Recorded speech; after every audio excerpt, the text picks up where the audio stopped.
do they have that? Like some kind of a kitchen option? Or is that stupid? I mean, what is that? I bought a $30 plug-in griddle off of Amazon. Yeah. And an extension cord. There you go. I just saved $6,000. This car loaded up with me, my son, and a friend, and 4 bikes on the back, and the pickup bed loaded to the gills, the gear tunnel loaded to the gills, the front trunk loaded to the gills, you know, driving on the highway, and it locks in like my wife's Audi.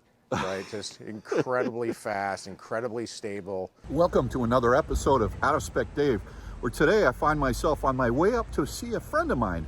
His name is Andy, and he has a Rivian R1T. And what I've asked him to do is provide a real-world owner's overview. He's had the truck since June. He's got about a little less than 4,000 miles on it. And let's see how it's going with him. I know that he's always been a car guy, so maybe we'll ask him a few questions about some previously owned cars. But today we're going to focus on the Rivian R1T and how he's liking it. So let's get into it, folks. Thanks again for watching another episode of Out of Spec Dave.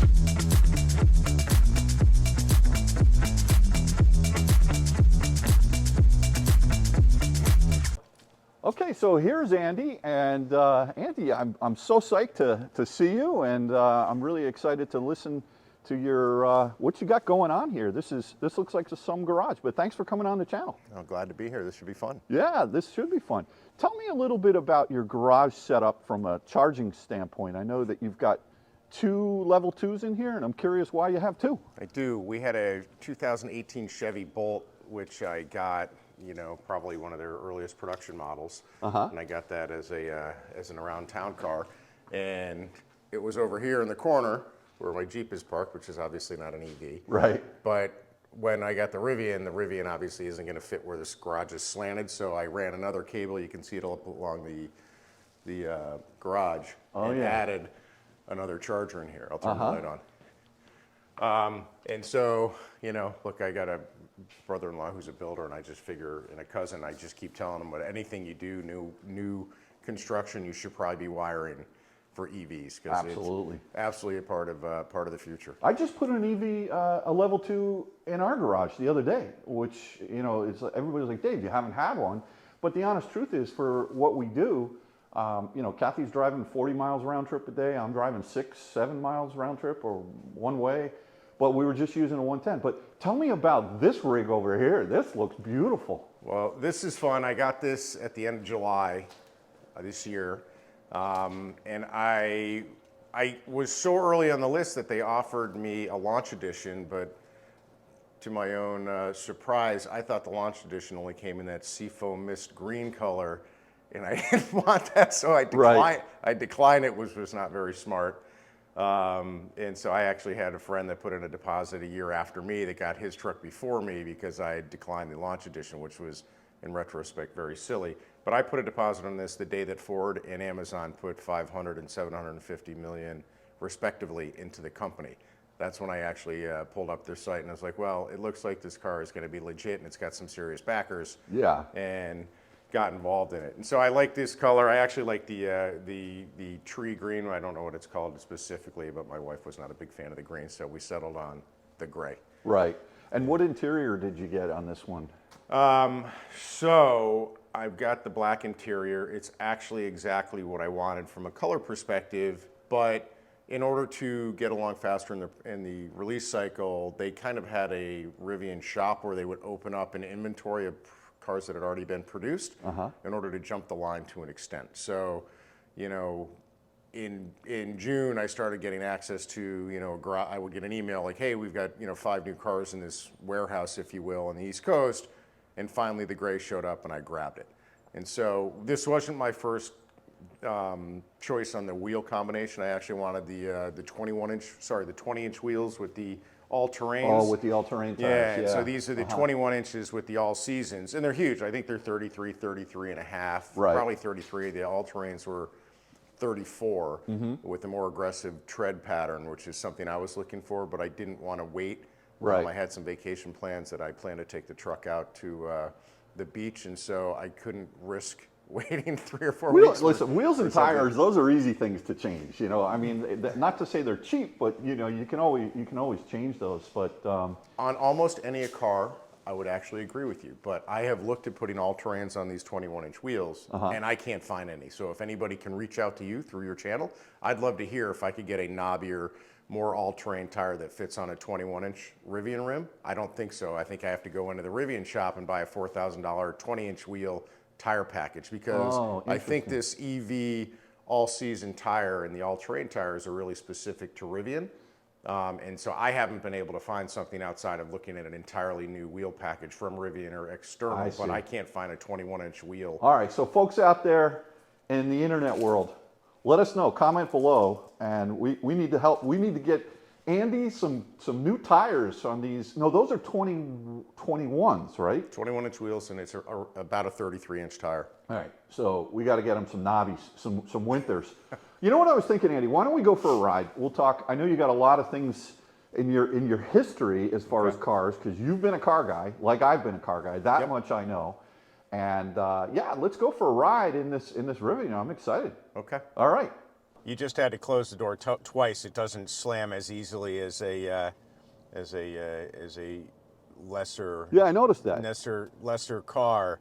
The doors are very heavy and very tough to close. And so I made the body panels, I believe, are aluminum. And so I had a friend got in the car and didn't close the door all the way.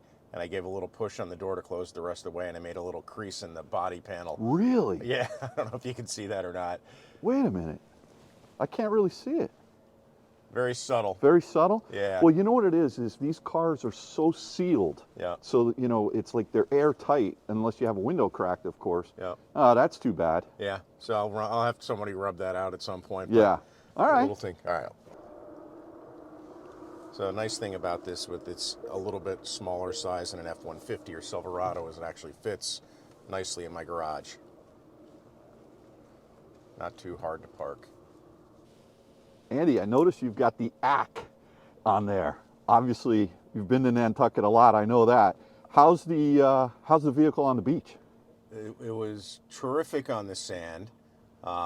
It's been a really fun car to drive, really, in almost every situation. But I got to admit that the charging was a bit of a challenge out there on a small island off the Cape.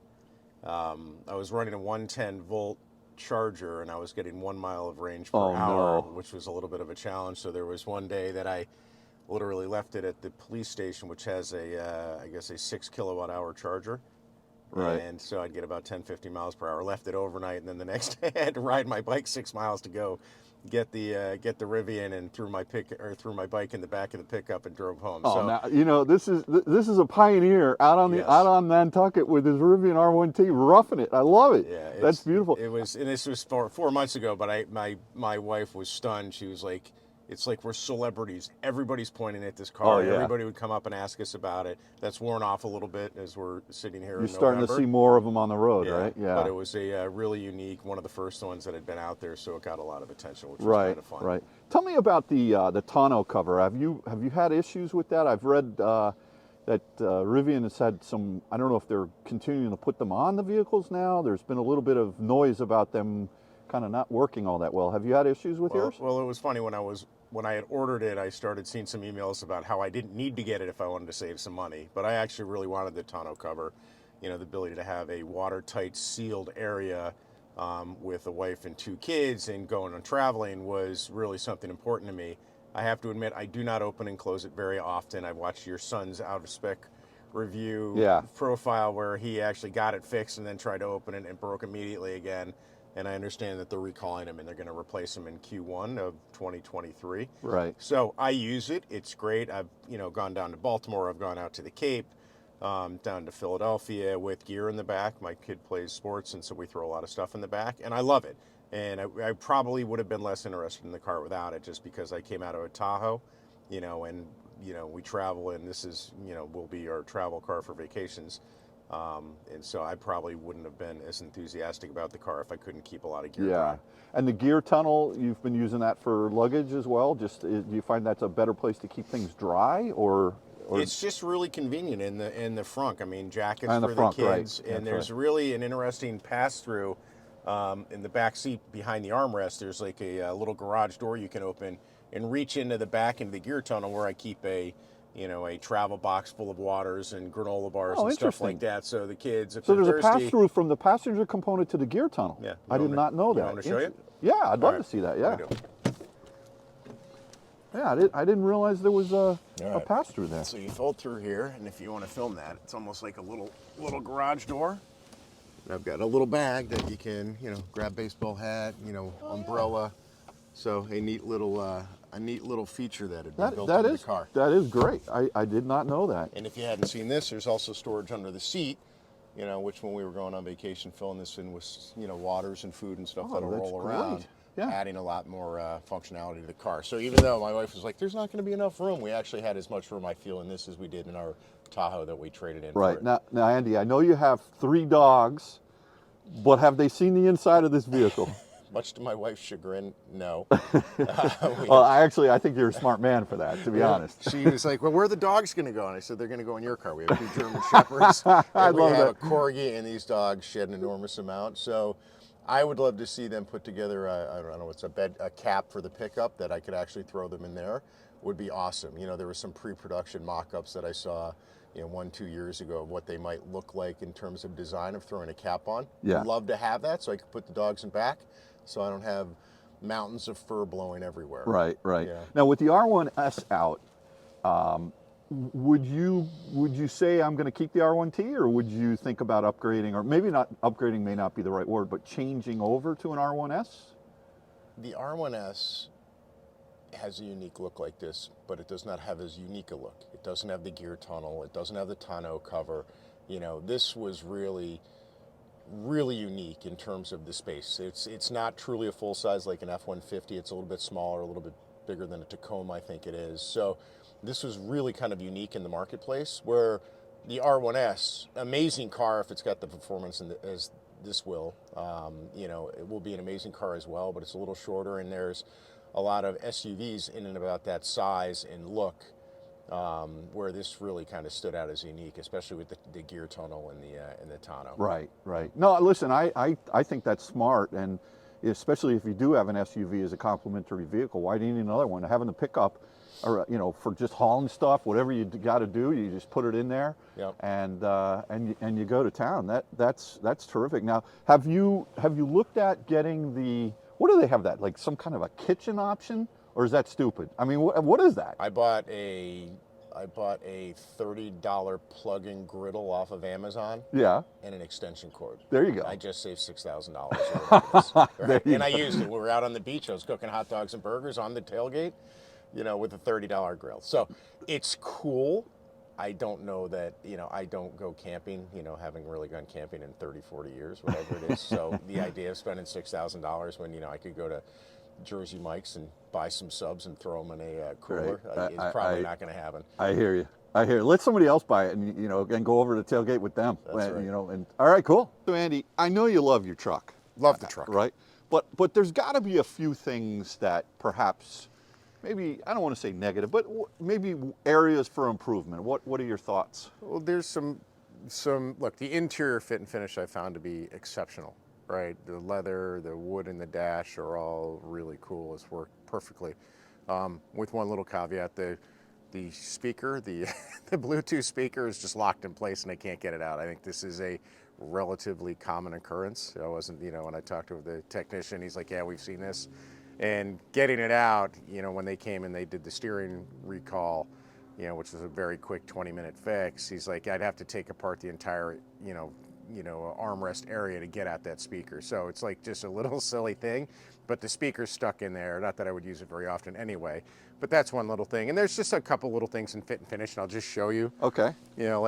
Like some of the window trim, you know, I don't know if this is just the glue isn't stuck on, but this needs to be fixed. Was it like that when you took delivery? No, it wasn't. Okay. You know, just kind of loosened up a little bit. All right. And one of the challenges is, you know, unlike buying a car from General Motors or from Ford, is there's not a Rivian repair shop every 5 miles from your home. Right. Right. So if I want to get this fixed, it's me driving it 2 hours into Brooklyn with traffic, waiting a day, and then driving it back, which I'm not willing to do.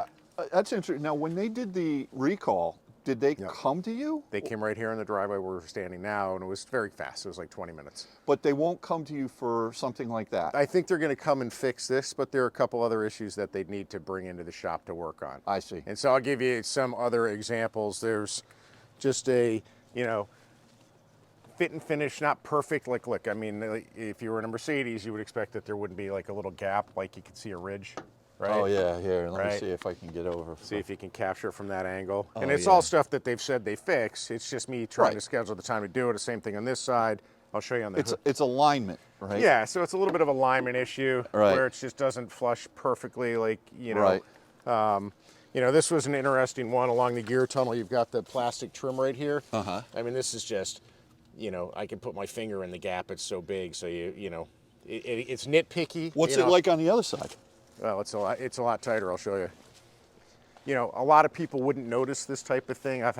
This is, I think, my 40th car. I'm a big car fan, been reading about them since, middle school and high school. Love cars. Right. But, my finger can't get in there. It's a totally different experience, right? All right. So understood. And so it's little things that that can be fixed. Yeah. But mechanically, have you had any issues with the vehicle at all? I've had none. The car is incredible. I say it's like a combination between a Porsche and a Tahoe. Isn't which it I just insane got how rid much of. it does? And even on the twisties, right? This thing is just, it handles. This car loaded up with me, my son, and a friend, and 4 bikes on the back, and the pickup bed loaded to the gills, the gear tunnel loaded to the gills, the front trunk loaded to the gills, driving on the highway, and it locks in like my wife's Audi, right? Just incredibly fast, incredibly stable.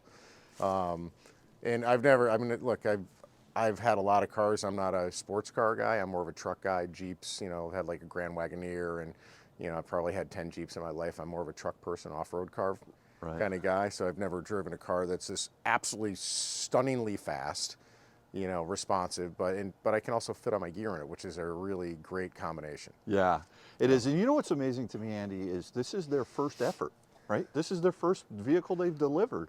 Yeah.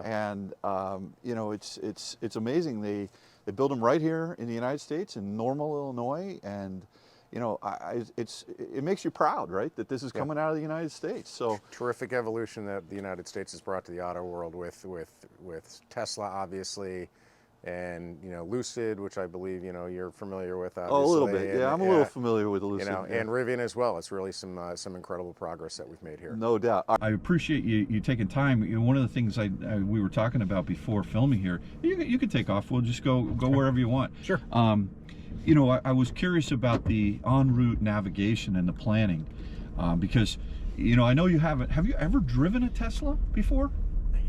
You have not. Okay, so after this, guess what, pal? I'm a truck guy, not a car guy. I know, but after this, I just want to warn you that you might want to get your checkbook out after you drive this Model S, because But the navigation in the Tesla is just it just works. It's like, remember back in the day when Apple came out with the Mac, and it was just like, it just works. It doesn't get shareware, all these, all kinds of scamwares and ransomwares and all that. But I'm curious about when you try to use the en route navigation in this car, how has that been for you? Well, the first thing that's really cool is the dash itself. This enormous screen is stunning. Like, my dad got in it, and he's just amazed at the clarity and being able to see the swimming pools in everybody's backyard. So the map in and of itself, right, and the topography that you see here is really phenomenal. Mm-hmm. And the mapping does work. It is a little glitchy if you are taking not particularly commonly trafficked routes or roads or destinations. I got to be honest, I'm running Waze in the background. So yeah. I wish they had access and interaction with Apple CarPlay. I'm sure a lot of people feel that way. Yes. Just the ability to, send a text message, or even my integration with the phone, and I probably could, maybe it has it, I don't know how to use it, but just being able to add favorites on my phone. So yeah, if I want to call my wife, I can just hit her, as opposed to. So there is no Apple CarPlay integration There's here? no Apple CarPlay I didn't know that. Yeah. I didn't realize that. Because I don't have that in the Tesla either. Right. And in my wife's Genesis, the GV60, it has it, and it's great, and I love it. And my Tahoe, I had a Tahoe before this, a brand new Tahoe, and it had it. And I run Waze all the time. Yeah. For navigation, it's the best. And so you get used to it, and right? So like not being able to use Waze is a little bit frustrating. And you know, look, the system works really well. Right. But when you went on the trip recently up to Mass, you're like, you know, the thing about these systems is they'll show you where charging stations are. And sometimes they'll show you where a level 1 at some guy's garage, you know, he's got a wall outlet that somehow finds its way on PlugShare. And you know, I'm obviously I'm being a little silly there, but the ability to say I only want to find EA 350s, right? It's not really all that seamless in these trucks. Is that correct? Well, I don't have a lot of muscle memory trying to do that, right? So just out of the gate, and I'm gonna put my glasses on. Just out of the gate, you know, I've had probably 2 trips or maybe 3, you know, since I got the truck that were over a couple hundred miles that I had to concern myself with it. And so when I went out to Nantucket, which was, you know, let's call it 220, 230 miles. Yeah.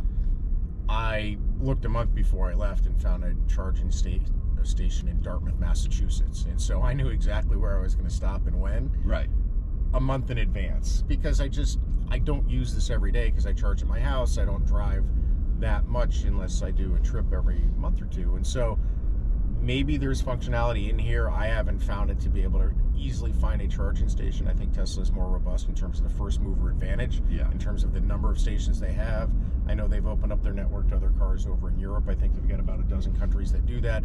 It would be great if Tesla opened up to other cars in the US, because it would make it, you know, just like along the Merritt Parkway, you know, in 95, you see Tesla charging stations, and I don't know that I see a lot of open architecture. The CCS, CCS. And those two are converging, but you're right.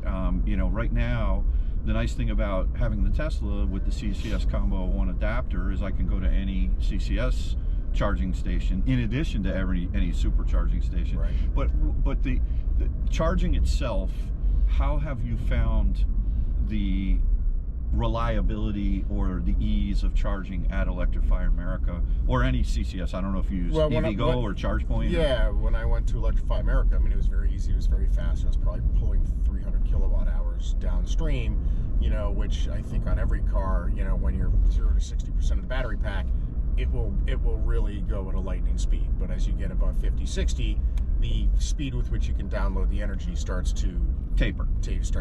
Yes, right. So you can go in there, blast in 120 mile range in 15-20 minutes, and it works great, right?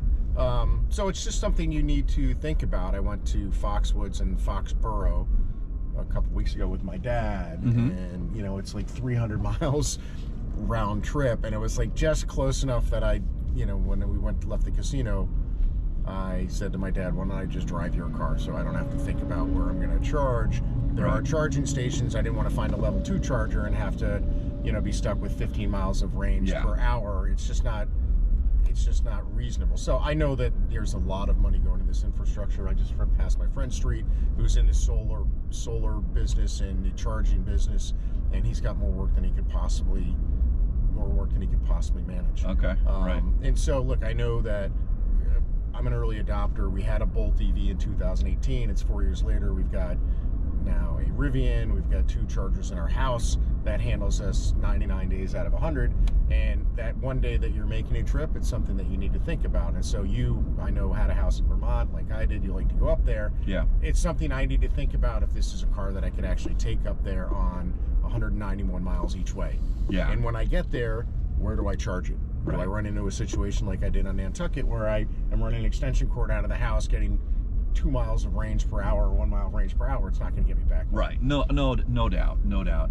Yeah. So Andy, listen, this is all great, and you know, and the Rivian and having the Bolt, but I want to go back. I want to go back to when Mr. Andy was a kid. Okay, and when you were growing up, were you always like fascinated with cars, or were you one of those kids who had it like when you're in the car with your parents and is your head into a book, or were you looking around saying, oh, look at that, look at this? What was it like? I'm a huge aficionado of cars. Like I said, I think this is my 40th car, and I'm in my early 50s. You know, when I was in high school, I'd go to the library, and when I should have probably been studying, I was reading Road and Track, Motor Trend, Car and Driver, Popular Mechanics. Right. These are the things that I was reading about. I remember there used to be a car that was a prototype car called the Pontiac Banshee. I remember writing about the American auto industry back in the 80s when I was in high school. It was one of my term papers for an economics class. I always loved cars and always been, you know, somewhat patriotic and really a sponsor of, you know, the American car industry. And that's one of the reasons I bought the Chevy Bolt. I never even drove it. You know, it was a Motor Trend car of the year in 2018. I was like, all right, I'll take it. It was a really tough start to that car. I got to be honest, I drove it 17 miles and had to give it back for 6 weeks. 6 weeks? Why? Because there was just something wonky with the battery, and because it was a relatively new car, they didn't know how to fix it. They were calling back to Detroit, but you know, and then subsequently they had some battery issues and I think some fire issues that they've worked out. Yeah. But I was like, it's an American car, it's an EV, it's the cusp of modern technology, you know, and I got it as just a around town car to get the kids to and fro. Right. You know, and it worked out fine. And you know, the funny thing is when you get these cars, you know, there's no oil changes. There's, you know, for 3 years, all you do is, you know, take it for really tire rotations. Take it for a tire rotation, but there's no fluids. There's no, and I barely touch the brakes in this car. Yeah. I think I saw it in one of your son's reviews that, you know, every month or so you're supposed to touch the brake pedal just in case you go a month without actually having get the rust off the calipers, right? Yeah. The regen's strong on this car. Yeah. So what was your first car that you ever got? If I gave you 1,000 guesses, you would never get it. I'll tell you what car I'll tell you what it was. It was a Buick Opel, which was actually an Isuzu iMark that was rebranded as a Buick during the energy crisis. So I think it was like in 1978. What I thought I was getting, because my dad said, okay, I found a car for you. I paid for my first car. Right. He goes, I found a car for you. It's an Opel. And I'm thinking, awesome! It's a miniature Corvette, like Maxwell. I remember those. Like the Opel Maxwell's, GT. like Maxwell Smart drove. Right, the Opel GT. Yes. So I go to get this car thinking I'm getting a miniature Corvette like Maxwell Smart, you know, an Opel GT, and it's actually a Buick Opel, which was an Isuzu iMark, which was, you know, for people born in the 60s or 70s, was like a Datsun B210. Right. Not cool. Canary yellow, Scotch plaid seats like you see in a Volkswagen GTI probably to this day. So this was high school? This was my first car, so I got this, you know, I don't know, 1986, 85, 86. Right. And so it was not terribly cool, and I traded in, I got a Mustang, a 1980 Mustang with a 3-liter straight six, and it was probably the worst car I ever had. I probably had to spend $200-300 a month just to keep it on the road. Oh no. Which was awful. So I've had a lot of different cars, a lot of Jeeps, you know, like it's the coolest cars that I'm going to answer just because. Give me your top 5 that if you can, your top 5 favorite cars you've owned. Well, I'll throw this in probably around top 1 just because it's such an amazing, incredible car. But I had a 1975 Cadillac Eldorado convertible. So think Dukes of Hazzard, the Boss Hogmobile. And this had Please tell me it was green. It was green. Oh, no. It was green. I put a Hulk lunchbox on the front as it was so big. When you think, people don't know this car had a 502 cubic inch V8. So it was called the Elephant V8. It was the biggest production V8 ever built for an American car. Production. Right. So like a Viper had, I think, an 8.1 and then an 8.3 liter, but it was a V10. This had an 8.2 liter V8. And so it certainly didn't handle well, but it drove. Ooh, Audi GT. Yeah, it drove. e-tron, nice. Incredibly smooth. You know, it was a lot of fun. I think I saw it in a Kid Rock video. Right. And it was like, I got to get one of those. So I had that when I lived in Atlanta a long time ago. Right. And I had it actually shipped down from Connecticut. It was, you know, in my hometown, which I found it on eBay. And I called to ask I asked a woman if I could get it looked at, inspected, and she said, where? And I told her the name of the gas station where I worked as a kid. And she goes, well, I just had it there a month ago. So I called the owner, and he asked the mechanic, and he goes, yeah, I talked to Tiny, and he said, buy it. You know, what are the odds of that? Yeah, it was a 25-year-old car with like 50,000 miles, and the mechanic that I grew up with had worked on it, so I loved it. But I loved it, painted it a nice color green instead of the seafoam mist or seafoam green. You know, and I love that car. It was a lot of fun. And then I had a Grand Wagoneer, you know, the classic Woody, in 1991, which was the last year they made it. I know that. I remember that car. Yeah, we had that car up in Vermont. In Vermont, so, yeah. So that was one of my absolute favorite cars. when I was young, probably in my early 20s, I had a Volkswagen GTI, which was so much fun. I had a GTI as well. I probably got it. Mine was dated. I mean, I probably had 150,000 miles on it. I bought it when I moved down to Atlanta and drove it there. And I remember telling my mom I probably wasn't coming back because I didn't think the car would make it uphill. Oh, man. From Georgia back to Connecticut. Was that, what is it, a stick?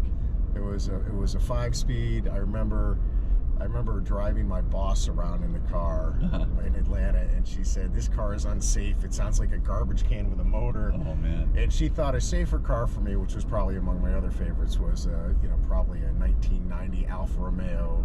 I don't know what they called it. It was like the one in the Graduate, little two-door convertible. The little Spider? Which was the safer upgrade car from the Volkswagen GTI. Oh, yes, man. it was a Spider. Yeah. Right. So that was another fun. So that's probably a top 5 would be Rivian, Cadillac convertible Eldorado, Volkswagen GTI, the Alfa Romeo. So Rivian makes the list.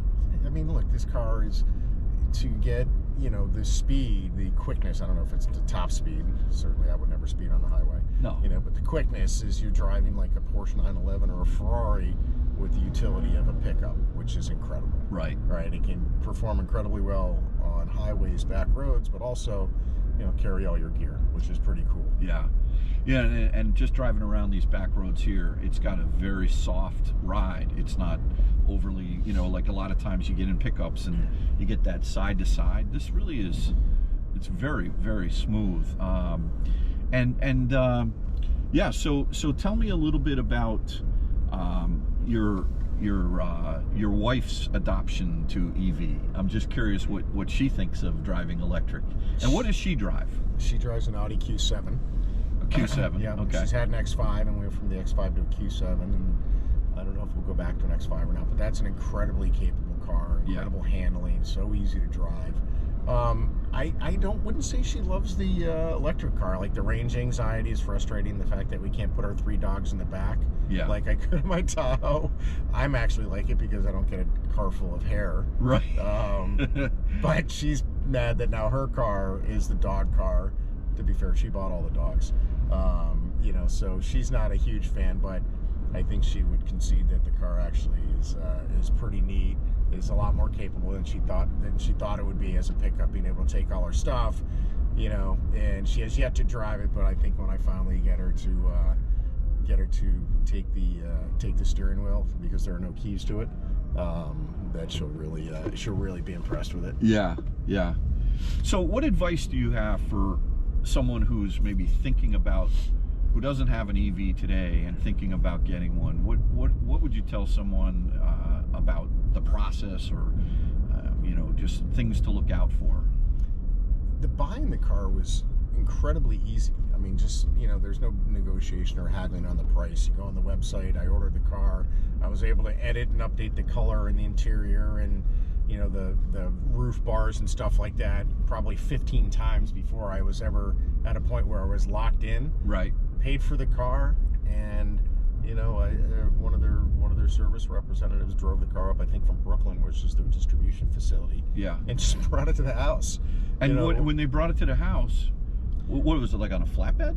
No, she drove it up. She drove. How'd she get home? That's a great question. No, I traded in my Tahoe. She drove my Tahoe back. So she drove the Tahoe back. So she took the Tahoe back. And what was that? Did she know a lot about the car? Did she give you a good overview of it, or how was the delivery? I knew quite a bit about the car. From watching a lot of YouTube videos, like the ones that you and your son put out. So I knew a lot about the car. I looked at it and like the functionality and the battery in the door and the speaker and all this functionality. So she didn't have to spend a lot of time with me because I'd done a lot of research on it beforehand. You're her favorite customer. Yeah. So, hey, listen, I got it. You could go back to work and deliver another one. But there were little things I didn't know, like you figure out in a car, like the one-shot pulse on the windshield wipers. I finally figured it out that you could push the button and make the windshield wipers go, which I didn't know that when I got the car. I'd always have to toggle this switch on, like on a one-hitter, and then turn it off, and then like just really simple stuff. You eventually find it.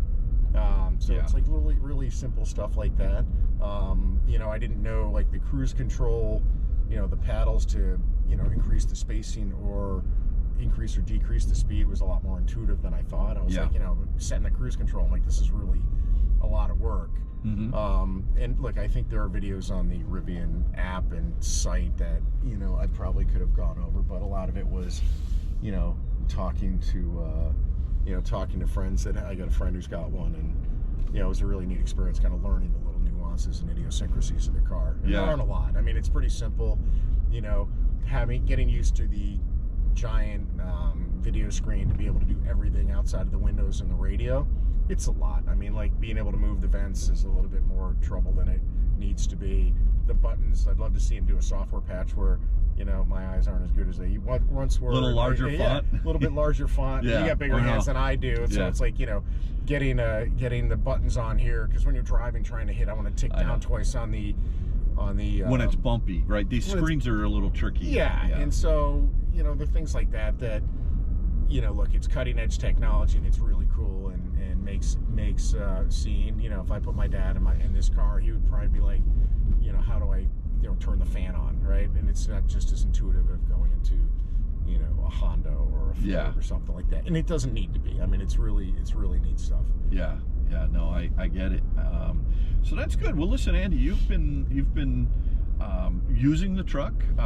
Is this your daily commuter? Is this what you take down to the station to if you're going into the city? It is. This is my daily driver. I usually keep it in front of the house because I get up early. But I'll just throw it in the garage once a week and charge it. So I put it in last night, put on about 160 miles of range overnight, and you know, it's all juiced up. So as we get into colder weather, one of the nice things is the ability to precondition the cabin. You know, like this morning I came out before I drove up to see you today.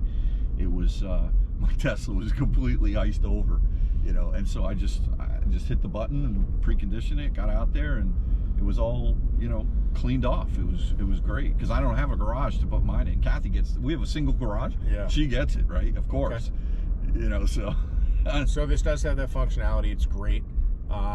What I'm interested to see, and I learned a little bit about this from Kyle in his site, was, you know, it was funny because it was frosty out 2 days ago, and there's no engine, so the hood doesn't get warmed up to melt the snow, or to melt the ice or the frost off of it. So, you know, up in Buffalo, they got, I think, 66 inches of snow. I know. You know, how do you get all the snow off the hood, or when it's cold out, or the windshield you can heat? But I remember Kyle saying that the LED headlights don't emit any heat, and so when the snow's coming off the road and it's starting to glaze over the lights, there's no heat that's generating, that's melting the ice off. That's so it's interesting to see not only the responsiveness and the battery life in the cold, but also things like that. Yeah, so the headlights, because it's such a square perpendicular front end, you get one of those soupy days where, you know, it definitely will just, all of a sudden you start driving down the road and you don't have any headlights anymore at night. So yeah, you'll have to watch that. I think if you put some Rain-X on there, maybe that will help. I was thinking about that. I was trying to figure out what the best solution was, and I was looking for like some Chevy Chase Christmas Vacation, you know, jet wax or whatever, like, you know, to make sure that nothing sticks on it. That's funny. So yeah, I was thinking about that this week of, you know, if I plan to go to Vermont skiing and bring stuff up, you know, how's the gear tunnel going to work with 3 inches of snow on the back? I don't want to stress that out. And how do I keep the headlights clear? You know, so there's just little things that, you know, who knows, maybe in a couple of years they'll have heat lamps or, you know, mittens for the headlights or something. They'll do something. There'll be some, I don't know what it'll be, but, you know, and on the Tesla, I've never really had an issue with it, just because of the angle, right? The wind is basically pushing everything off. It doesn't build up, but this is such a perpendicular front end. So it'll be interesting to see. Well, good. Well, listen, Andy, anything more that you've got to share about your entire EV journey, which has been an interesting one? I know we were talking earlier about the number of cars you've had, but I'm glad to hear that the Rivian sticks out as in your top 5. It's just an incredible combination of performance and utility. I mean, really incredible. And it doesn't handle, like, I've had Tahoes, Suburbans, Yukons, Grand Cherokees, Grand Wagoneers. They all float and are, you know, a little bit soft. I never had the upgraded suspension with the electromagnetic suspension, whatever it is that they have out of the Cadillac. And it just, you know, they're floaty. And this thing just tracks exceptionally well, like my wife's car. It's amazing how stable it is, how flat it is in turns. you know, driving up to Ridgefield a couple weeks ago, which is very twisty and turny. Oh, yeah. It's not, you know, swaying like a shopping cart into the woods when you're going around corners. This is just a great riding car, very pleasant place to be. I wish you nothing but the best of luck with this. Before we end the video, I have one quick question for you. Sure. If you were to buy any EV today, other than, let's say more like not a truck, but a car, and budget was no concern, what would you get? Free EV for a year. I don't have to worry about the cost. Yes, you don't have to worry about a cost. Kyle's going to get you a free EV for a year. Wow, thanks, Kyle. Well, that's a good question, right? So, you know, like the Audi we just saw going by, the e-tron. Yeah. I haven't seen one of those. I don't think that up close and personal. Would you take that over the Taycan? I think it's bigger, right? No, it's not. It's the same size. It's the same. It's actually the same car. Same isn't it? car, yeah. Very interesting. All right, so I think from an image standpoint, I'm more of an Audi guy than a Porsche guy. okay. Right? So I would probably take that e-tron is a really cool car. Yeah. I don't know what else they're coming out with in terms of, you know, the F-150 Lightning is cool. Yes. You know, I've actually got a deposit on a Silverado EV, which is probably a year out. And look, it's starting to be like, these cars are so cool, you just throw in the lottery, you can always decline to take it. That's true. But that Silverado is a little bit bigger than this. So why did you go with the Silverado as opposed to the F-150? Honestly, there's a Chevy dealer 3 miles from my house, and the Ford dealer's 10 miles from my house. and I still have a bad taste in my mouth about that Ford Mustang I had back in 1988. Oh, there we go. That thing was, You've got a good memory. Yeah, you got a good memory. So I'm more of a GM person than I am a Ford person. Okay. Probably just because of proximity, a little bit of a bad taste in my mouth from the Mustang I had, 35 years ago. What kind of time frame are they saying on the Silverado? I don't know. I mean, I get emails every once in a while. Hey, this is cool, but it doesn't really point. I'm thinking mid to end of next year. Right. Okay. Well, we'll see what happens. Yeah. So, all right. So Audi GT e-tron. You know what? Yeah, I can't argue with that. I think that's pretty cool. It definitely is a very cool car. All right. Well, listen, Andy. Thank you so much for coming on. I really appreciate it. It's great to see your. This is the first time I've seen your R1T, so I'm real happy about that. And thank you everyone for joining another episode of Out of Spec Dave, and we'll catch you on the next one. Take care now. Thanks for having me. All right, you're welcome. Bye-bye. All right, so we got a little bonus footage. Andy has never been in a Tesla, or he's never driven a Tesla. He's been in a Tesla before. And so I just said, put it in gear. He's like, how? This is more of a spaceship than my car. So what you do is you put your foot on the brake. Okay. And you see the arrow in the center, in the screen above the yoke? Yep. You see where it's pointing going forward? Yep. You're in gear. The car just knows it's going to go forward. You don't even need to. The whole little hold thing looks like the same font as my Rivian. It probably is. Yeah. And so this is like an airplane, the steering wheel. And the yoke is very controversial. Not a lot of people, you either love it or you hate it. It takes a while. You can't really decide whether or not you love it within the first 5 minutes of driving, but. Yeah, this is neat. All right, so let's go for a little drive. I got my co-pilot, my son, with me. Hey, Drew, how's it going, pal? This has got a big sunroof, moonroof like the Rivian.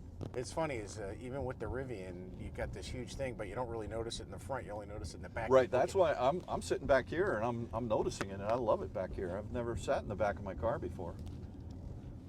Oh, this is cool. I mean, getting into this relative to the pickup, it's like sitting on the floor, right? So the map looks kind of like we have in the Rivian, right? The steering wheel I've never seen anything like. This is pretty cool. I've got the charger, looks like it probably works better than my car. Yeah, it actually is picking up the charge through my phone, which doesn't work terribly well in the Rivian. I put it on the charging pad and nothing ever seems to happen. Yeah, sometimes the cases get in the way. Yeah, but it's not getting in the way here. Right, and then it's got 2 spots, one for each phone, which is pretty nice. Yeah, very No Apple CarPlay in this car though, but the navigation is quite amazing. I think it's neat. What's your impression of the yoke?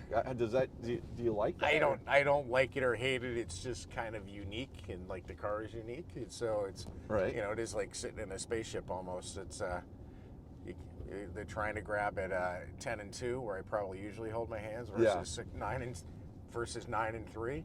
There's no 10 and 2. Right. And you can't like put your hand on top of the wheel, like your wrist on top of the wheel, and go Brooklyn style. You know, kick the seat back and. It'd be interesting if you just turn it. It would keep turning until you level it out again. But like, you know, I'm in a little cul-de-sac right now, so we'll see what it feels like. It's kind of weird turning where you have to actually do a couple of locks, lock to lock, right? Isn't there like an automatic driving thing? There is, yes. Wow, you've been doing your homework, buddy. Very cool. All right, we have officially driven a Tesla. Very nice car, but I'm a truck guy. Are you a truck guy or are you a car guy? I don't really care. Would you want this or would you want the Rivian if you were to drive one every day? The Rivian? Yeah. Good answer. Good answer. But a very nice car. Well, I'm glad you drove it, Andy. Yeah, this is cool. It's been it's been about 10 years coming for me to actually get behind the wheels of one of these. But it took an electric SUV to get me in the electric car space. To be fair, I bought the Bolt, but I never drove it very much. Yeah, understood. All right. Good stuff.